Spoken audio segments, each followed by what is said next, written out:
শ্বশুরবাড়ির সবচেয়ে বেয়াদব বউটা হলো আমি। বিয়ের পর আমার চলাফেরা ভালো লাগেনি, অসময়ে শুয়ে থাকা ভালো লাগেনি, আমার রান্না করা খাবার ভালো লাগেনি, আমার সালোয়ার কামিজ পরা পছন্দ হয়নি, আমার ফোন চালানো পছন্দ হতো না। আমি মাছ ভালোবাসি, মাছ কিনতে কিনতেই নাকি জামাই ফকির হয়ে যাবে, এমন কথাও শোনা লাগছে। আমি স্পষ্টবাদী, যাকে যা বলি সামনেই বলে দিই। এটা নিয়েও প্রচুর সমালোচনা হতো। মোট কথা, বিয়ের পর কিছু মানুষ আমাকে দেখতেই পারতো না।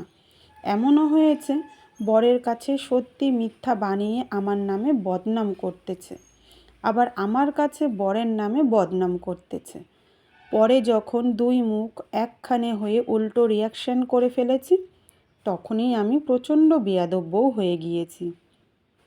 মুখে মুখে তর্ক করি, আর পান থেকে চুন খসলে কমন ডায়লগ তো ছিলই, মা কিছু শেখায় নাই। অথচ তারা কিন্তু জানতো আমার মা বেঁচে নেই। একটা সময় পর আমি বুঝে গেলাম এদের মন পাওয়া এত সহজ না। সেই আশাও বাদ দিয়ে দিলাম, নিজের মতো চলতে লাগলাম। কোনো সমালোচনা আর গায়ে মাখতাম না। শ্বশুর বাড়ির এমন কোনো রিলেটিভ নেই, দুজন মহিলা। সম্পর্কে আমার কি হয় উল্লেখ করব না, যে আমার নামে বদনাম করেনি।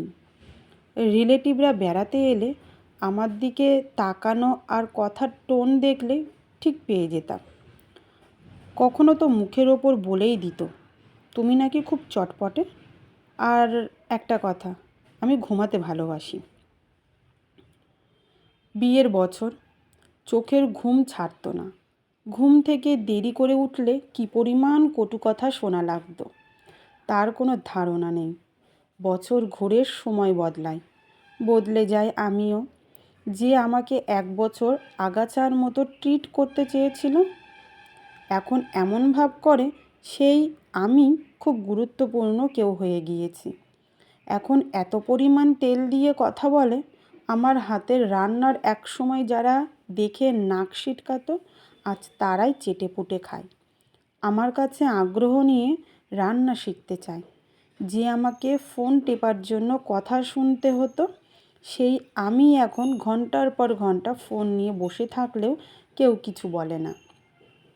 যে রিলেটিভের কাছে আমার একসময় আমার নামে বদনাম করতো, এখন সেই রিলেটিভের কাছেই আমার নামে সুনাম করতে বাধ্য হয়।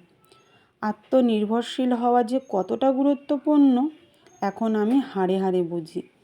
শ্বশুরবাড়িতে নিজের সবটা উজাড় করে দিয়েও কারোর মন জয় করতে পারবেন না। 4.5 বছরের অভিজ্ঞতা থেকে বলছি।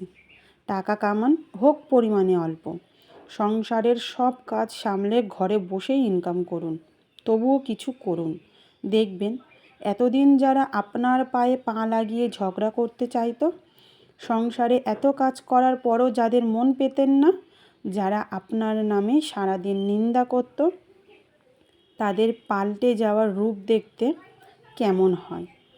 যে আপনাকে কিছুদিন আগেও পরিবারের সদস্যই মনে করতো না, সেই আপনাকে মাথায় করে রাখবে। রাতারাতি আপনি হয়ে উঠবেন ওদের চোখের বীজ থেকে চোখের মণি। ছোট্ট একটা সিদ্ধান্ত নিলেও আপনার কাছ থেকে আলোচনা করে তারপর নেবে। এত কিছুর পরও তারা কিন্তু আপনাকে ভালোবাসে না, ভালোবাসে আপনার ওই টাকাকে। কে যেন বলেছিল, মানি ইজ সেকেন্ড গড। কথাটা আসলে একদম সত্যি।